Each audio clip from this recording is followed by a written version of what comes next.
हाँ, good morning students. कुछ question हम लोगों ने डिस्टेंस फार्मूला पर कर लिए थे। हाँ, कुछ आज और डिस्कस कर लेते हैं फिर, है ना। इसके आगे नेक्स्ट जो कंसेप्ट हमारा सेक्शन फार्मूला क्या है, सेक्शन फार्मूला। तो क्वेश्चन नंबर 7 तक हो गए थे। अब क्वेश्चन नंबर 8 देखिए।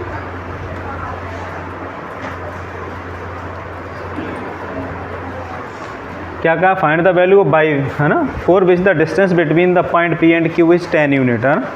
दो पॉइंट हैं, क्या है, एक पॉइंट पी है, दूसरा पॉइंट क्या है, क्यू, और इन दोनों पॉइंटों के बीच का यूनिट डिस्टेंस कितना है, 10 यूनिट्स है। कितना दे रखा है, 10 यूनिट दे रखा है। पी के कोऑर्डिनेट क्या दे रखे हैं, 2 - 3। क्यू के यूनिट पॉइंट क्या दे रखे हैं, 10, बाई। अब क्या करोगे, डिस्टेंस फॉर्मूला लगा दो। कैसे लगाओगे, पी क्यू इक्वल टू कितना हो जाएगा, 10 - 2 का whole square plus y plus 3 का होल स्क्वायर इक्वल टू कितना, 10 यूनिट दे रखा। क्या करोगे, स्क्वायरिंग कर दो। क्या कर दो, तो ये कितना, 64, और ये बाई प्लस 3 का होल स्क्वायर इक्वल टू 10 का स्क्वायर। फिर क्या लिख लोगे, whole square equal to 100 - 64, 36। Solve कर लोगे ना। बाई की वैल्यू क्या आ जाएंगी, -9 और 3। फिर सेटिस्फाई करा लो। हाँ, ठीक है ना। अरे दोनों आंसर आएंगे कि नहीं आएंगे। उसके बाद क्वेश्चन नंबर 9, 10 बताना है क्या, कर लोगे ना। क्वेश्चन नंबर 9 और 10 बताने की आवश्यकता तो नहीं है। तेज बोलो, क्या बोल रहे हैं, हो जाएगा ना। चलो नेक्स्ट है हमारा सेक्शन फार्मूला। क्या है, सेक्शन फार्मूला।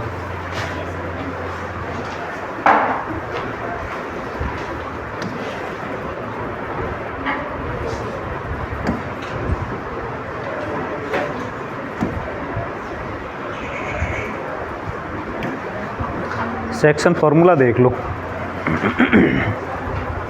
इसका मतलब क्या होता है और कैसे ये आ गया। हम लोगों ने क्या पढ़ रखा, डिस्टेंस फार्मूला।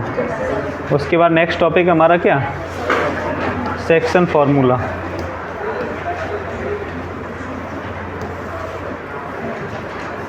है ना। और सेक्शन फार्मूला से इसमें है ना, इसका थोड़ा सा हम लोग एक्सटेंशन ले लेते हैं, उसे मिड पॉइंट फार्मूला और पता कर लेते हैं। क्या पता कर लेते हैं, मिड पॉइंट फार्मूला। तो पहले तो सेक्शन फार्मूला समझ लो है, इसका मतलब क्या है।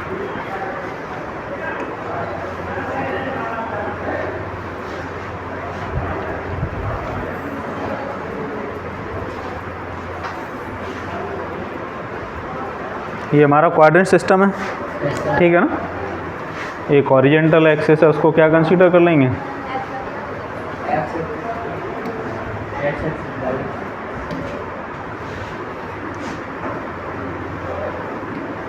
हॉरिजॉन्टल एक्सिस को क्या ले लेंगे, एक्स एक्सिस, और ये हमारी क्या हो गई, ठीक है ना। अब जो सेक्शन फार्मूला उसका मतलब क्या है, जैसे मान लेते हैं कोई दो पॉइंट हैं, थोड़ा इस लाइन को इधर कर लें।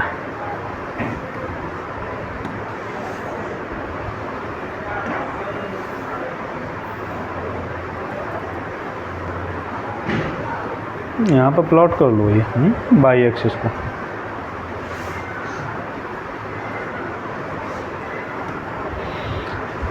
ये ओरिजिन हो गया। दो पॉइंट ले लो, एक पॉइंट ले लो, मान लो ये ए है, दूसरा पॉइंट हमारा बी है। इस पॉइंट ए के कोऑर्डिनेट है x1/1, क्या है, और बी पॉइंट है, इसके कोऑर्डिनेट है x2/2, ठीक है ना।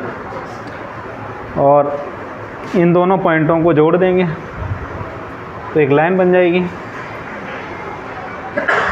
करेक्ट ना। ये जब लाइन बन गई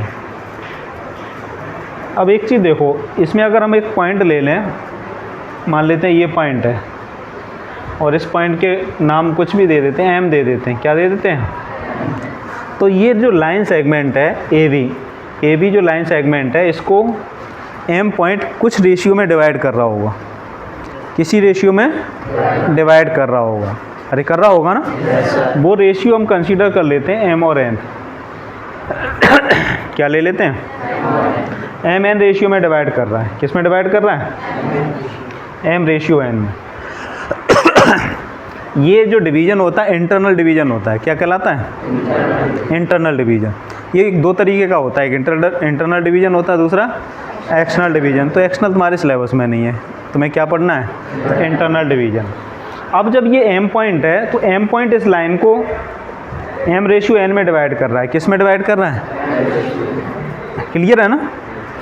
तो हमें इस पॉइंट के कोऑर्डिनेट निकालने हैं, क्या करने हैं, जो ये एम पॉइंट है इसके कोऑर्डिनेट निकालने हैं, मतलब एक्स और वाई की वैल्यू निकालनी है।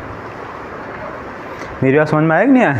आपको ये पॉइंट ए दे रखा है, दूसरा पॉइंट बी दे रखा है। ए के कोऑर्डिनेट क्या है, x1, बी के कोऑर्डिनेट क्या है, करेक्ट ना। और हमें ये रेशियो दे रखा है एम रेशियो एन, और हमें निकालने किसके कोऑर्डिनेट हैं, एम पॉइंट के कोऑर्डिनेट हैं। उनको हमने क्या कंसीडर कर लिया, एक्स वाई ले लिया, ठीक है ना। अब क्या करेंगे देखो, कैसे निकलेगा, समझना इसको ध्यान से, है ना। लास्ट में तो रिजल्ट आपको याद रखना है जो डायरेक्ट यूज करना है, लेकिन एक बार इसका मेथड भी समझ लो, आ कैसे गया ये है। अगर हम ऐसे ड्रॉ कर लें तो ये जो डिस्टेंस होगी यहाँ से यहाँ तक x1 होगी, क्लियर है ना। और ये वाली डिस्टेंस क्या होगी हमारी, y1 होगी। उसके बाद जो m पॉइंट है हमारा, m के कोऑर्डिनेट x y हमने कंसीडर कर लिए हैं, तो ये डिस्टेंस हमारी क्या होगी, x होगी, और ये टोटल डिस्टेंस क्या हो जाएगी, तो ये कितनी बचेगी, यही बचेगी ना, x minus x1। Third case और देख लो, जैसे मान लो अगर हम ये यहाँ से प्लॉट कर लें तो हमारी ये जो डिस्टेंस होगी वो क्या हो जाएगी, x2 हो जाएगी, और ये क्या हो जाएगी, y2। और अगर देखें ये वाली डिस्टेंस कितनी बचेगी यहाँ से यहाँ तक, x2 माइनस x, ठीक है ना। इसे भी ज्वाइन कर लो,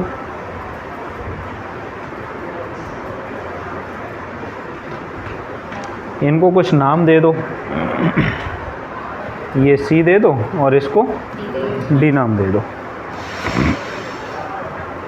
ठीक है ना। इतना समझ में आया ना। अब एक चीज़ देखो, ये डिस्टेंस देखा जाए, ये तो हमने इधर इस पे तो हमने निकाल लिया, इस पे निकालो वर्टिकल, ये डिस्टेंस कितनी होगी, y माइनस y1 लिख सकते हैं, यहाँ से लेके यहाँ तक। अरे ये टोटल तो हमारा y है, और यहाँ तक क्या है, तो ये कितना बचेगा, y माइनस y1 बचेगा। सेम यहाँ पर देखो, ये क्या बचेगा, y2 माइनस y, अरे बचेगा ना, कहाँ से कहाँ तक, केवल ये। और ये पहलू हमारी क्या निकलेगी, x2 माइनस, इसी के तो बराबर होगी ये, और ये क्या होगी, x माइनस x1। ये ट्रायंगल छोटे छोटे दोनों दिख रहे हैं ना, और ट्रायंगल की मुझे लगता है सारी साइडें पता चल गई। अरे सारी साइडें पता चल गई। यहाँ पर एक कंसेप्ट यूज करेंगे सिमिलरिटी का, क्या करेंगे, अभी आप लोगों ने नहीं पढ़ा है सिमिलर ट्रायंगल का। ट्रायंगल सिमिलर कब होते हैं, है हमारे सिलेबस में है सिमिलरिटी, ट्रायंगल चैप्टर है उसमें बताएंगे। तो ट्रायंगल सिमिलर कब होते हैं और ट्रायंगल कॉन्ग्रुएंट कब होते हैं, दोनों में थोड़ा सा अंतर है। सिमिलरिटी और कॉन्ग्रुएंसी दोनों में क्या है, थोड़ा सा डिफरेंस है। सिमिलरिटी का मतलब क्या होता है, समरूप, हिंदी में क्या बोलते हैं इसे, समरूप। और कॉन्ग्रुएंसी का मतलब क्या होता है, हिंदी में क्या बोलते हैं, सर्वांशम, है ना। अब दोनों में जैसे मान लो अगर हम दो ट्रायंगल ले लें, क्या ले लें, एक ट्रायंगल हमने ये ले लिया,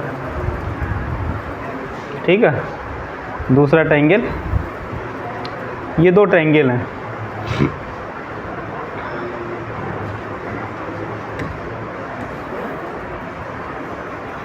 थोड़ा सा इधर बना लेते हैं, ठीक है ना। ये दो ट्रायंगल मिल गए, इस ट्रायंगल का नाम दे दें ABC और इस ट्रायंगल का नाम क्या दे दें, PQR। अब हम ये कहें कि ये दोनों ट्रायंगल कॉन्ग्रुएंट हैं, क्या कहें, कॉन्ग्रुएंट का मतलब क्या होता है, सभी साइडें करस्पॉन्डिंग पार्ट्स कैसे होने चाहिए, करस्पॉन्डिंग पार्ट्स सभी क्या होने चाहिए, इक्वल होने चाहिए। लेकिन सिमिलर ये है ना, मतलब AB किसके बराबर होगा, PQ के, BC किसके बराबर हो, QR, AC किसके बराबर हो, PR, और एंगल A किसके बराबर हो, B किसके बराबर, C, ठीक है ना।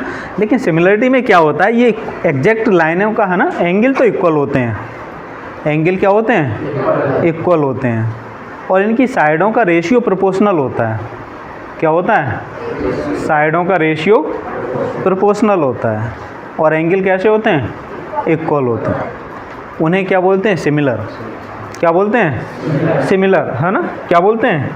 और एक बड़ा पॉपुलर सिमिलरिटी का क्राइटेरिया है AA क्राइटेरिया, जैसे तुम लोगों ने पढ़ा ना कॉन्ग्रुएंसी के क्राइटेरिया, हाँ, ऐसे ही सिमिलरिटी में AA क्राइटेरिया है, कॉन्ग्रुएंसी क्राइटेरिया पढ़े हैं ना, side angle side, side side side, right angle hypotenuse side, है ना। ऐसे ही क्राइटेरिया सिमिलरिटी में भी है ना, जब पढ़ाएंगे तो हम डिटेल में बताएंगे, लेकिन यहाँ हम काम के लिए बता दे रहे हैं। अगर दो करस्पॉन्डिंग एंगल इक्वल होते हैं तो वो दोनों एंगल सिमिलर होते हैं, क्या होते हैं, सिमिलर होते हैं। कैसे, दो करस्पॉन्डिंग एंगल अगर इक्वल हो जाए तो वो एंगल कैसे हो जाएंगे, सिमिलर हो जाएंगे, समझ में आया ना।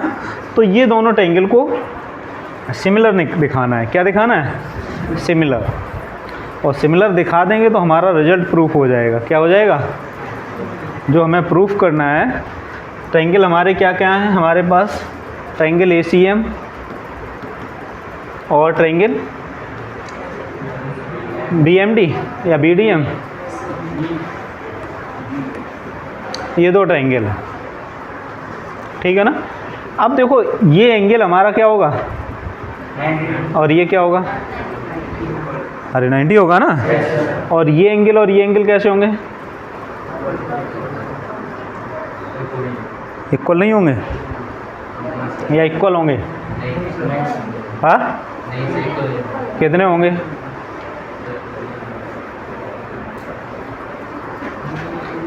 ये एंगल तो 90 होगा, क्लियर है, ये एंगल 90 होगा, क्लियर है ना,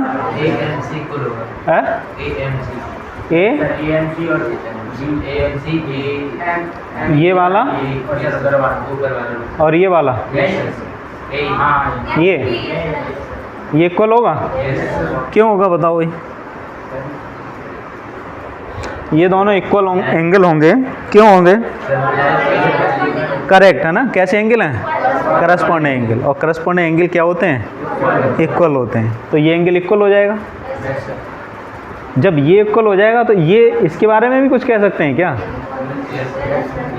अरे थर्ड तो बचा, ऑटोमेटिक इक्वल होगा, नहीं होगा क्या, तो ये दोनों ट्रायंगल क्या हो गए, सिमिलर हो गए, कॉन्ग्रुएंट नहीं, क्या हो गए, सिमिलर हो गए। Triangle ACM is similar to triangle BDM, ठीक है ना, किस क्राइटेरिया से, A क्राइटेरिया। और जब ये सिमिलर हो जाते हैं, जैसे हमने वहाँ कॉन्ग्रुएंसी में पढ़ा, इनके करस्पॉन्डिंग पार्ट्स कैसे होते हैं, इक्वल होते हैं, ऐसे ही यहाँ करस्पॉन्डिंग साइड्स का रेशियो प्रोपोर्शनल होता है, क्या होता है, करस्पॉन्डिंग साइड का रेशियो। अब देखो करस्पॉन्डिंग साइड होंगी क्या, इस 90 के सामने की साइड AM है, क्या है, AM, और इस एंगल में 90 के सामने की साइड क्या है, BM, अरे ठीक है ना। और करस्पॉन्डिंग ये AC क्या इसके करस्पॉन्डिंग होगी, MD के, अरे होगी कि नहीं होगी, और लास्ट में क्या बची, CM BD, अरे ठीक है ना, इन सब की वैल्यू रखो। ये हमारा क्या है M, अरे M अपॉन BM क्या है, M अपॉन N। AC कितना है, x माइनस x1, और MD कितना है, x2 माइनस x। CM कितना है भाई, y माइनस y1, और y2 माइनस, अरे क्लियर है ना। पहले तो इन दो को लेके सॉल्व करो, x की वैल्यू निकालो। क्या करो, इन दो को लेके सॉल्व करो, x की वैल्यू निकालो, कितना आएगा। क्या करोगे, mx2 minus mx nx, clear है ना, माइनस nx1, अरे क्लियर है ना। अब क्या करो, इसको इधर ले आओ, mx2 plus nx1 equal to mx plus nx, अरे सही लिखा है ना। थोड़ा सा सिंप्लीफाई करो इसे, इधर देख लो, इन दोनों में x कॉमन है, x कॉमन ले लेंगे तो क्या बचेगा, m प्लस n बचेगा, और इक्वल टू क्या निकला हमारा, mx2 प्लस nx1, फिर x की वैल्यू निकालेंगे तो क्या आ जाएगा, mx2 plus nx1 divided by m plus n। अरे आंसर आया कि नहीं आया। तो ये किसकी वैल्यू आ गई, x, जो ये x लिखा हुआ है, ठीक है ना। सॉल्व करके सेम y की वैल्यू निकालो। अब ये दोनों उठा लो, ये आपस में इक्वल है ना, इसको और इसको सॉल्व करो और y की वैल्यू निकालो, कितनी आएगी। y की वैल्यू आ रही है कि नहीं आ रही, देखो इतना m, y equal to m/2 plus n/1 upon m plus n। सबका सॉल्व करने के बाद इतना आ रहा है कि नहीं आ रहा।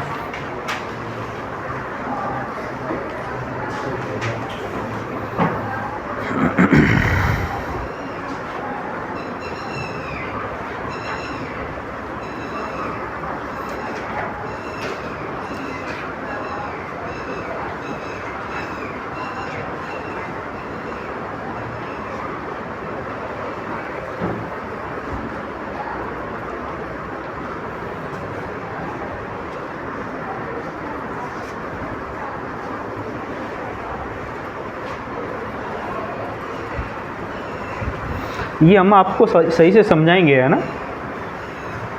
ये सब सिमुलेट कैसे होता है, ये है ना, डिटेल में बताया जाएगा ये कंसेप्ट। हाँ,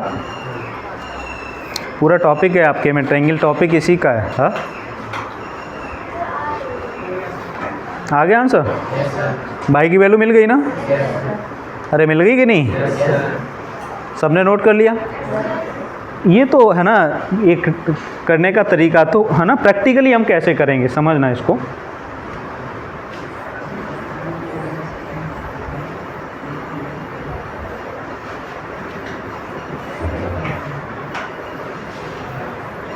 हमने वैल्यू क्या निकाली, x इक्वल टू क्या निकाला, mx2 plus nx1 upon m plus n, यही तो निकाला। और y की वैल्यू क्या निकाली, m/2 plus n/1 upon m plus n। ये दो आंसर आए हमारे पास। अरे दो ही तो आए ना, क्लियर है ना। यही दो वैल्यू निकली हमारे पास। अब यहाँ से देखो, ये जो m है वो किसके साथ मल्टीप्लाई है, x2 के साथ, और ये जो n है वो किसके साथ मल्टीप्लाई है। मतलब ये हुआ प्रैक्टिकली अगर देखें, जो दूर का रेशियो है वो दूर दूर वालों का मल्टीप्लाई है।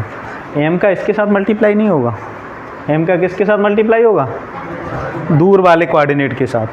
n का पास वाले के साथ मल्टीप्लाई नहीं होगा, किसके साथ होगा, दोनों में देखो y1 यहाँ लिखा है ना, पास वाला कोऑर्डिनेट तो इसका ये है ना।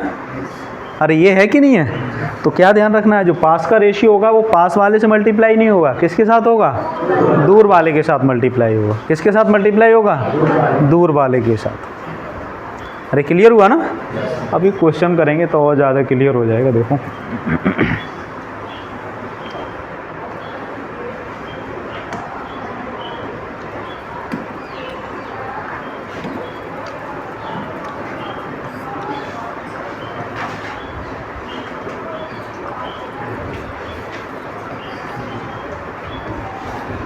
देखो पहले क्वेश्चन क्या दिया, find the coordinate of the point which divides the line joining the point.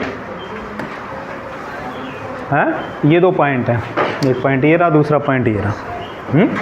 मान लेते हैं एक लाइन है ये, इसके कोऑर्डिनेट ए और इसके कोऑर्डिनेट क्या है, इसके पॉइंट हमें क्या दे रखे हैं -1,7 और इसके कोऑर्डिनेट, और ये पॉइंट है ना एक यहाँ पर m पॉइंट ले लेते हैं, वो किस रेशियो में डिवाइड कर रहा है, और इसके पॉइंट निकाल लें। इसके पॉइंट क्या होंगे,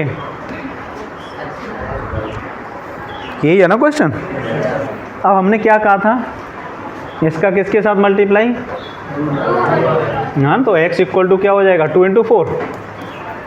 अरे ठीक है ना, और 3 का किसके साथ +3 × और दोनों का रेशियो क्या करते थे, अरे दोनों को ऐड कर देते थे ना m + n। हमारा जो फॉर्मूला था x इक्वल टू क्या था mx2 + nx1 divided by m + n, और y इक्वल टू क्या था m/2 + n/1 divided by m + n। यही फॉर्मूला है ना। तो हमने वही किया, ये हमारा क्या हो गया m हो गया, और ये क्या हो गया n, ये x1/1 और ये x2/2। सॉल्व करो, आंसर कितना आएगा 8 - 3/5 5/5। तो x की वैल्यू क्या आ गई। अब अगर y की वैल्यू निकालनी है तो क्या करोगे 2 × -3 +3 × 7 डिवाइडेड बाई 2 + 3। तो 2 × -3 -6 21/, तो 15/5 कितना आंसर आ गया। तुम्हारे पास जो कोऑर्डिनेट आया वो क्या है 1,3। अरे समझ में आया कि नहीं आया, कोऑर्डिनेट क्या मिल गया हमें 1,3। ऐसे इस फॉर्मूले का यूज करेंगे, याद रखना है। इस फॉर्मूले को क्या बोलते हैं सेक्शन फार्मूला। और सेक्शन फार्मूला क्यों बोलते हैं वो समझ में आ गया होगा। किसी लाइन सेगमेंट को ये है ना जो रेशियो में डिवाइड करता है वो सेक्शन ही तो हुए। हाँ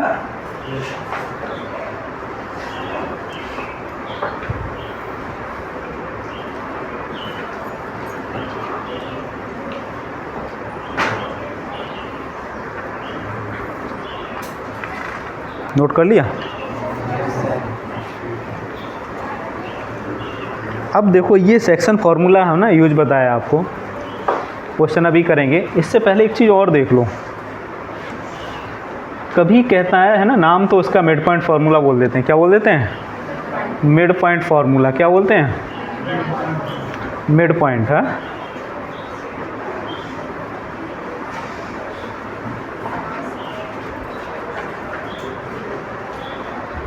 तो मिड पॉइंट फार्मूला कैसे काम करता है, क्वेश्चन यही है हमारा। सेक्शन फार्मूला हमें दिया हुआ है, क्या दिया हुआ है, क्या दिया है सेक्शन फार्मूला दिया हुआ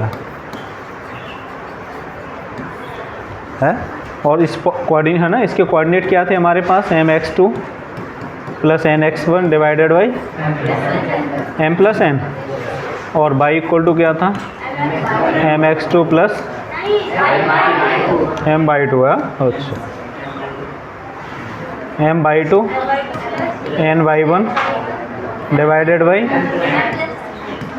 ये हमें दिया हुआ था, ठीक है ना। अब जैसे मान लो एक लाइन है, ये ए पॉइंट है इसका और ये पॉइंट क्या है बी, और यहाँ पर कोई एक सी पॉइंट है। अब ये सी पॉइंट है ना इधर उधर न होके बिल्कुल मिडिल में है। कहाँ ले लेते हैं हम, बिल्कुल मिडिल में ले लेते हैं। कहाँ पर ले लें, मिडिल में ले लेते हैं। ये पॉइंट सी हो गया, और इसके हमें कोऑर्डिनेट दे रखे हैं x1/1 और इसके भी कोऑर्डिनेट दे रखे हैं x2/2। और इसके कोऑर्डिनेट निकालने हैं एक्स वाई। अब मिडिल में है तो इसका मतलब क्या होगा हमारा कि जो m और n है वो आपस में बराबर होंगे, और जब m और n बराबर हो जाएंगे तो हम इन्हें 1-1 कर दें। अरे बराबर पार्ट हो गए ना, तो 1-1 कर सकते हैं ना। और जब इन्हें 1-1 कर सकते हैं तो m और n जहाँ जहाँ लिखा है हम वहाँ 1-1 रख दें। अरे सही है ना, जहाँ जहाँ m और n लिखा है वहाँ क्या लिख दें। तो देखो जब इसे रखोगे आप x की जगह तो क्या आ जाएगा, m की जगह 1 आ जाएगा, तो x2 प्लस अपॉन 2 हो जाएगा। अरे m है ना, और बाई की वैल्यू निकालोगे तो बाई अपॉन 2 हो जाएगा है। तो ये जो रिजल्ट हमारा निकला ये कहलाता है मिड पॉइंट फार्मूला। क्या कहलाता है, कुछ अलग चीज़ नहीं है, सेक्शन फार्मूले का ही थोड़ा सा एक्सटेंशन दे है ना। दिमाग लगाओगे तो समझ में आ जाएगा कैसे है ये है। क्या कहलाता है मिड पॉइंट। तो कभी मिड पॉइंट निकालना है तो डायरेक्ट लगा दो है ना, ये प्लस ये है ना divided by 2, by 1 plus by 2 divided by 2। अरे क्लियर है ना। तो इसे नाम लिख लो है ना मिड पॉइंट फार्मूला। क्या लिख लो, मिड पॉइंट फार्मूला।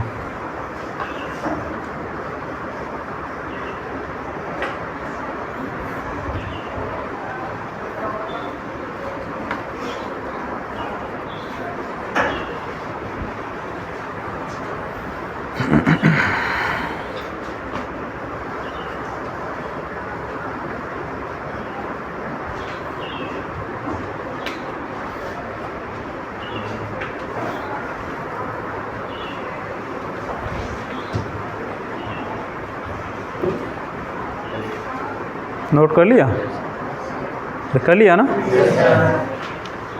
अब और देखो कुछ क्वेश्चन। सेकंड क्वेश्चन देखो क्या दिया है,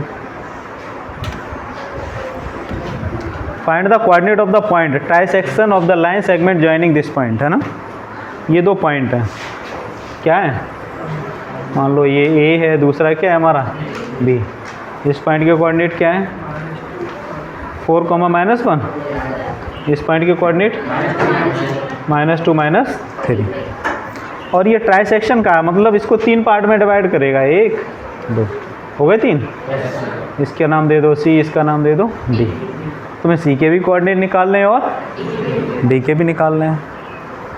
जब हाँ क्या करना है, सी के भी कोऑर्डिनेट निकालने हैं और तो कैसे निकालोगे बताओ भाई।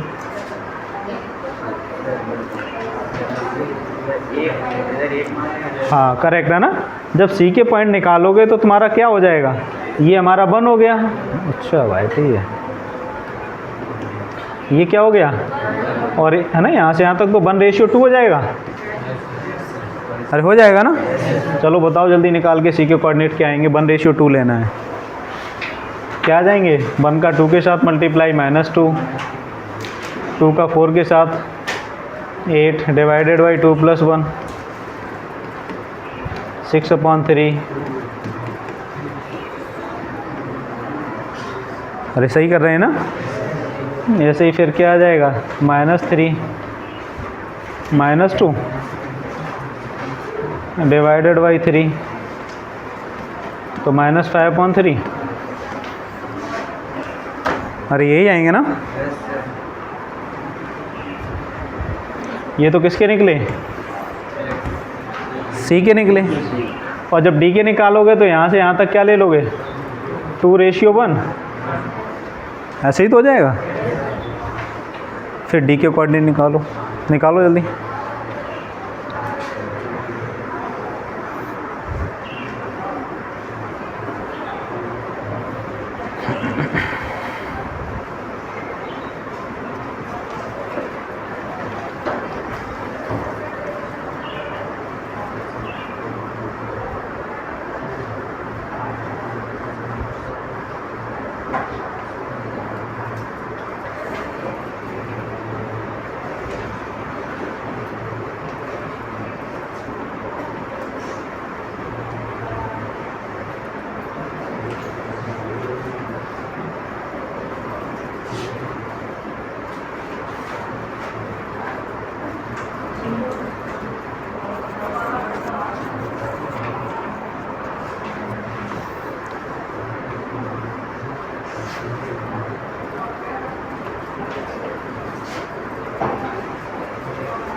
आ गए ना? सबका सेम आंसर आ रहा है? तो कर लोगे इस टाइप के क्वेश्चन। ये दोनों फार्मूले याद रखना है सेक्शन फार्मूला और मिड पॉइंट फार्मूला, याद रहेगा ना? और इन पर बेस्ड क्वेश्चन करके देखना है, फिर कल कराएंगे ये एक्सरसाइज प्रॉब्लम्स है। आज खुद ट्राई करूँ।